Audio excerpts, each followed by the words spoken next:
Bon, Alexandre, donne-nous le scoop. Est-ce que ce matin, le Canada est encore un pays indépendant ou le 51e État américain? Alors, la réponse est oui. On est toujours Canadien. On n'est pas le 51e État. Mark Carney, qui est rentré à Ottawa hier soir, d'ailleurs, et aujourd'hui, résumera cette rencontre avec Donald Trump, avec les autres premiers ministres des provinces. Maintenant, revenons un peu sur les grands moments de cette journée-là, parce que c'était un peu le véritable premier test de Mark Carney depuis son élection comme premier ministre du Canada. Cette rencontre-là, en personne, à la Maison-Blanche avec le président américain. Les deux avaient convenu de se rencontrer rapidement. Et autant où, dans les derniers mois, on a vu des chefs d'État s'en tirer correctement, mais avec un peu de flatterie, notamment Keir Starmer. Hier, à la télé, Stéphane Bureau m'a fait rire quasiment aux larmes. Il disait, l'image, quand Mark Carney arrive là, il dit l'image qu'il y avait, c'est un manège qui fait peur à la ronde. Et c'est quand tu vois la face de ceux qui en ressortent, c'était bon. Mais il dit, tu sais, Carney, il voit la face, la face de ceux qui sont sortis de la Maison-Blanche. C'est en commençant par Zelensky. Moi, je m'en vais dans le même manège. Là, alors, ça, c'est ce que tu voulais éviter. Et ça s'est plutôt vraiment très, très bien passé pour Mark Carney.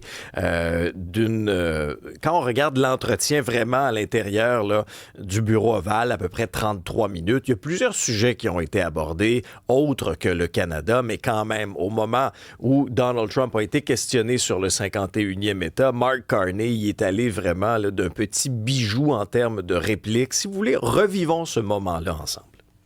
I still believe that, but you know, it takes two to tango, right?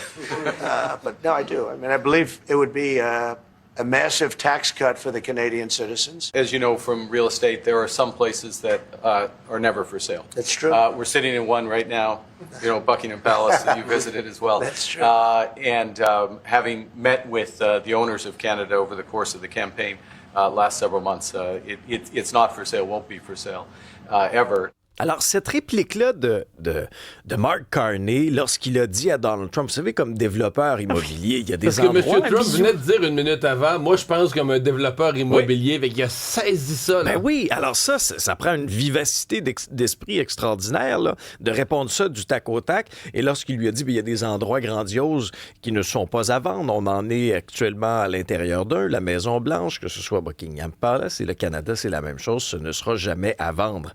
Ça, il a marqué des points. On a vu d'un côté comme de l'autre, il réussissait à amadouer le président Trump juste avec la bonne dose là, de flatterie. Mais un petit peu de fermeté. Mais pas de dérapage également. Si bien qu'à la fin de cette rencontre-là, de part et d'autre, les échos étaient positifs.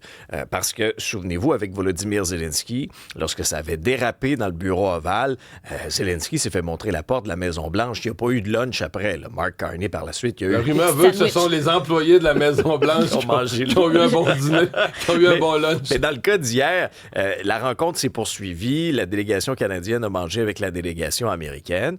Et après ça, dans les commentaires de part et d'autre, M. Carney... lui a eu de très bons mots pour Donald Trump, a qualifié la discussion de vaste et constructive, une première d'une série de réunions qui visaient à revoir la relation avec les États-Unis. Et Trump, toujours intéressant d'avoir ses commentaires après aussi, parce qu'on a eu des fois certaines mauvaises expériences où le discours changeait entre-temps.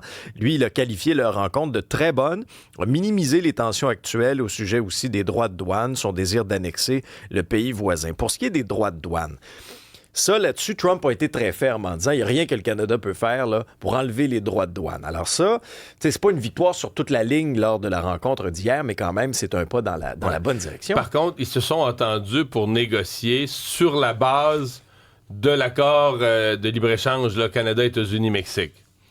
Ce qui est quand même une bonne nouvelle, parce que plutôt que de reprendre une négociation un peu, pardonnez-moi l'expression américaine, mais free for all, là, c'est OK, on repart d'une base qu'on connaît, que le Canada a signé, que Trump a signé lui-même, mais je ne sais pas s'il s'en souvient. Là. Donc, dans l'ensemble, là, on a jeté les bases peut-être d'amélioration pour l'avenir. Mais c'est curieux qu'il parle toujours de Justin Trudeau, qu'il ramène tout le temps. Il l'a planté hier mais aussi. Mais je comprends pas. Puis Christopher Lynn, c'est terminado, là. Il les haït profondément. C'est ça. On pourrait passer à un autre c'était appel. quasiment sain qui sortent ça, qui évacue ça hier, là, Trump bloqué.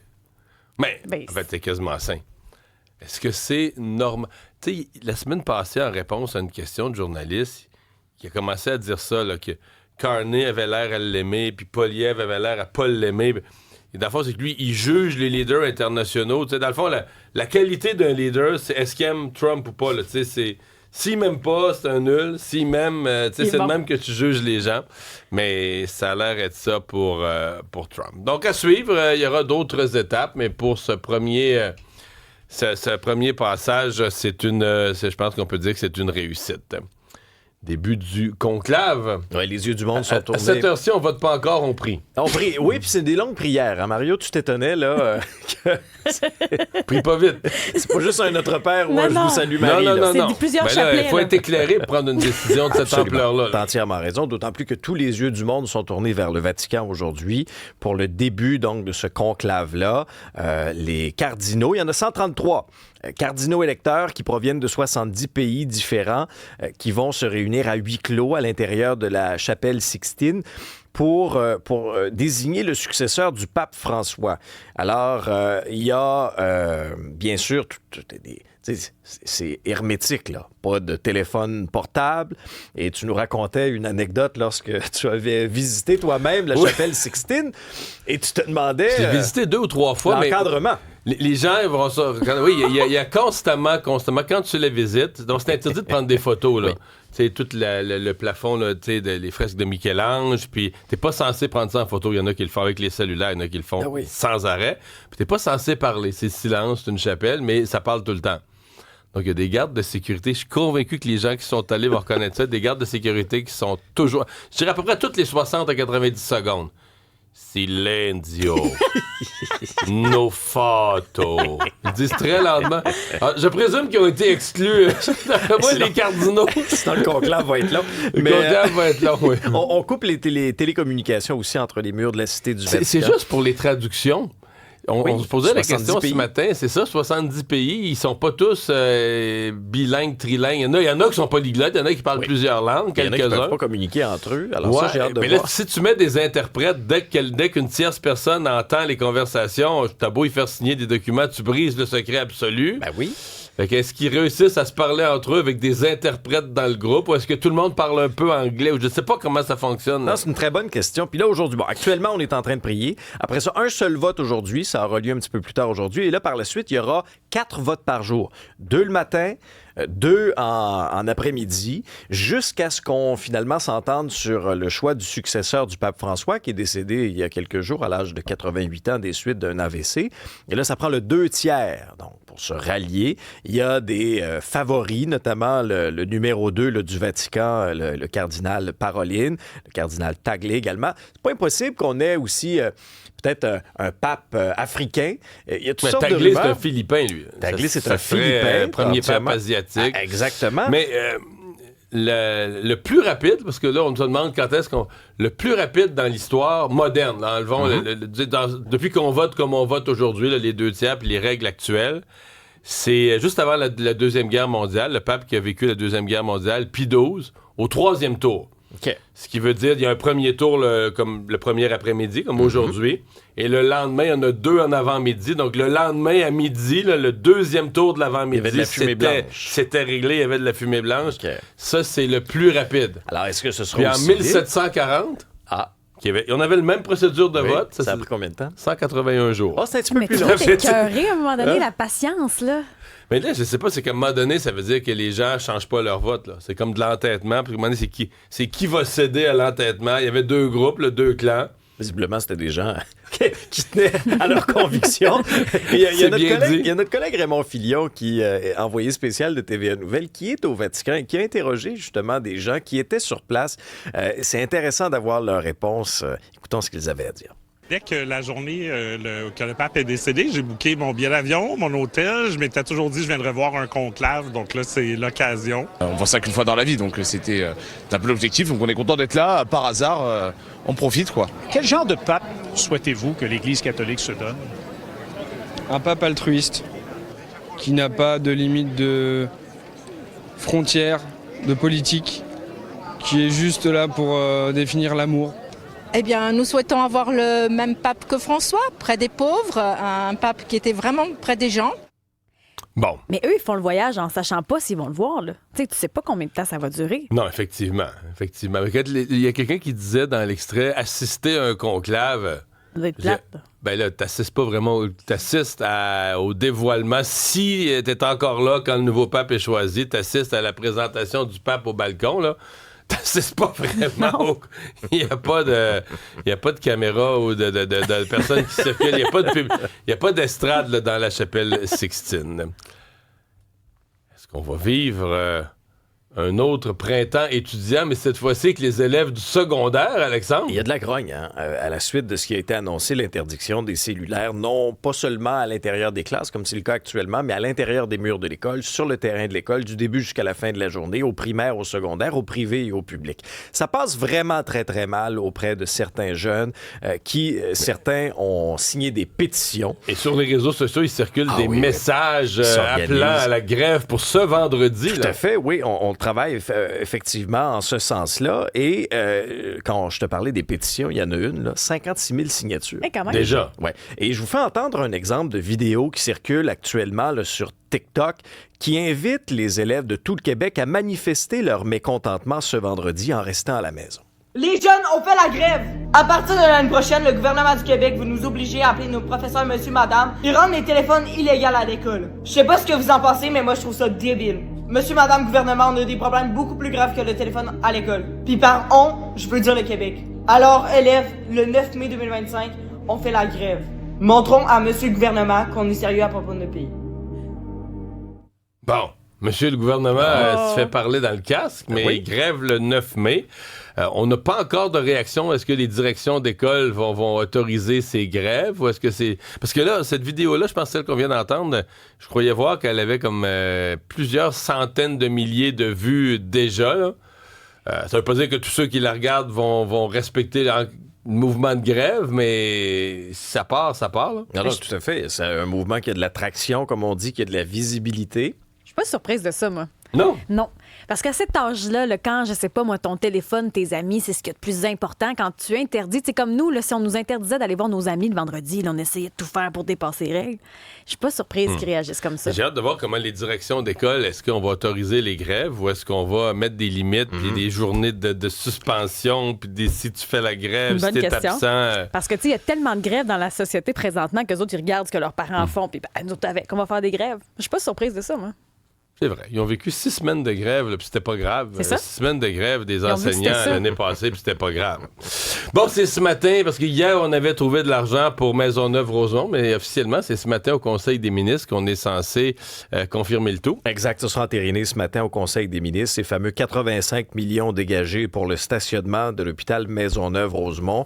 Je dirais que tout ça a été accueilli avec beaucoup de scepticisme. Là. On entendait tant du côté des partis d'opposition qui ont fait une sortie transpartisane hier, ont jeté une douche froide sur cette annonce là, de Maisonneuve-Rosemont. Il y avait des représentants de la coalition HMR aussi qui étaient avec eux dans ce point de presse-là. Dans le cas du ministre de la Santé, Christian Dubé, qui a aussi sorti hier, il disait que c'était pas uniquement l'argent pour le stationnement, mais aussi l'ensemble du budget pour le nouvel hôpital qui va être au rendez-vous une fois la première phase complétée. Donc là c'est le stationnement, puis on vous réexplique pourquoi. Là.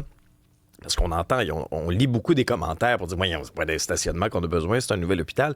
Mais c'est parce qu'ils doivent dégager l'actuel site du stationnement pour pouvoir construire dessus. Alors, c'est pour ça que la phase 1, c'est le stationnement. Alors, il va expliquer au Conseil des ministres aujourd'hui, Christian Dubé, comment Santé Québec a réussi à dégager plusieurs millions de dollars pour lesquels elle prévoyait de dépenser moins que prévu cette année. Alors, oui, il y a Maisonneuve-Rosemont, mais il y a aussi l'Hôtel-Dieu d'Arthabasca à Victoriaville qui fait partie des projets qui vont finalement être financés. On a réussi à trouver de l'argent. Maintenant, cette question-là rebondit bien sûr à la période de questions hier. Je fais entendre les commentaires de Marc Tanguay du Parti libéral, Paul Saint-Pierre Plamondon du Parti québécois, André Fortin également chez les libéraux, suivi de la réponse de François Legault. Qui a trouvé de l'argent pour le stationnement uniquement. Qu'est-ce qu'il y a de plus urgent que Maisonneuve-Rosemont en ce moment? Pourquoi on le croirait cette fois-ci?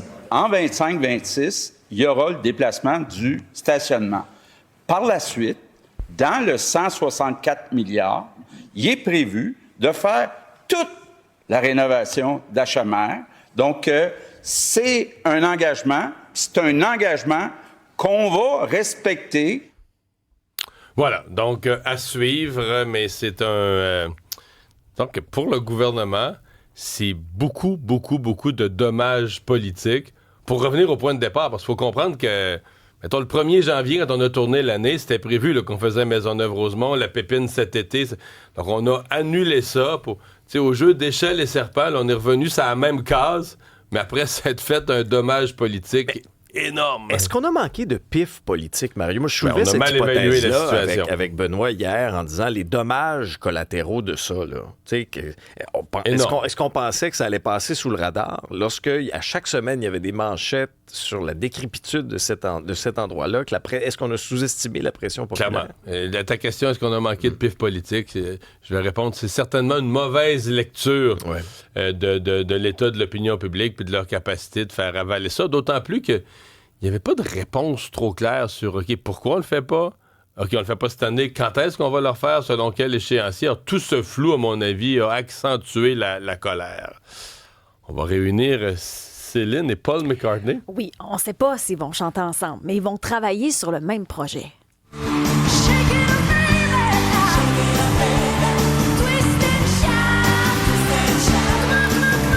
Ce projet étant... Paul McCartney a coécrit un livre pour enfants il y a une vingtaine d'années qui s'appelle High in the Clouds, donc en 2005. Et il y aura film d'animation qui va être inspiré de ce livre-là en question. Et Céline Dion va y prêter sa voix. Est-ce que ce sera juste pour la voix d'un personnage? Est-ce qu'elle va chanter? Je ne sais pas. Je sais que Paul McCartney va coécrire. Un film d'animation écrit par Paul McCartney. Oui, coécrit par Paul McCartney. La trame sonore aussi. On sait que Lionel Richie va aussi prêter sa voix. Ringo Starr, Jimmy Fallon, Clemens Poesy, Alain Chabat, celui qui a sorti d'ailleurs Le combat des chefs là, sur Netflix. On sait que c'est un film d'animation 3D qui raconte l'histoire d'un jeune écureuil qui se retrouve sans mère, sans toit, puis là, avec ses amis les animaux, il va partir à la conquête de matin. Il y a de l'espoir là-dedans. OK, il va finir à Maisonneuve-Rosemont pour se mettre à l'abri. C'est lui. Qui se retrouve une famille à l'hôpital. C'est ça. Une famille choisie. C'est beau, hein? Le sanctuaire secret.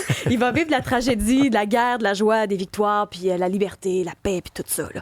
Ça finit bien. Ça finit bien. Oui, parce qu'il retrouve sa famille. C'est rare que les films d'animation finissent bien. Je sais, c'est surprenant, mais on est tous en bas de notre chaise présentement. Mais donc, on n'a pas vraiment la date. On ne sait pas non plus si Paul et Céline, comme si c'était mes grands chums, vont chanter. Mais chose certaine, on va l'entendre du moins. Mais quand tu engages Céline Dion sur un projet, c'est sûr qu'on a des petites attentes quand même. Oui, quand même. Et finalement, le Rocket, le club école du Canadien, qui s'en va en grande finale. Oui, c'est des séries 3 de 5 dans la Ligue américaine. Alors là, le Rocket de Laval qui a disposé des Monsters de Cleveland 4-1 hier. Faut dire que le Rocket les a assommés en partant avec 3 buts en première période. Des filets de Xavier Simoneau, Laurent Dauphin et Logan Mayou. Petit regain de vie en fin de deuxième période là, pour les Monsters, mais Laurent Dauphin là, a réglé l'issue du match avec un deuxième filet là, en troisième période. C'était le retour devant le but aussi de Jacob Fowler. Il y avait eu pas une petite controverse, mais disons des discussions quant à l'identité du gardien. Là. Fowler avait gardé les buts dans les 2 premiers matchs. Il avait fort bien fait. Parce que Primo, lui, était avec le Canadien. Le Canadien s'est fait éliminer contre les Caps, a donc retrouvé ses coéquipiers avec le Rocket et il avait disputé le match 3 que le Rocket a perdu. Alors là, hier, on ramenait devant le but Fowler. Il a repoussé 18 des 19 tirs contre lui. Alors, le Rocket qui obtient son billet pour la finale de la Division Nord contre les Americans de Rochester maintenant. Bon. André dit les directions d'école avec le ministre devraient annoncer aujourd'hui que les journées de grève seront comptées comme des absences injustifiées et ceux qui atteindront leur limite d'absence, ils recommenceront leur année. Mais pourquoi on fait pas ça avec les parents? Ils recommencent leur début de carrière. Parce qu'on n'a rien fait pour les profs qui ont fait 6 semaines de grève. Est-ce qu'on sort la matraque pour les élèves? On va le savoir cette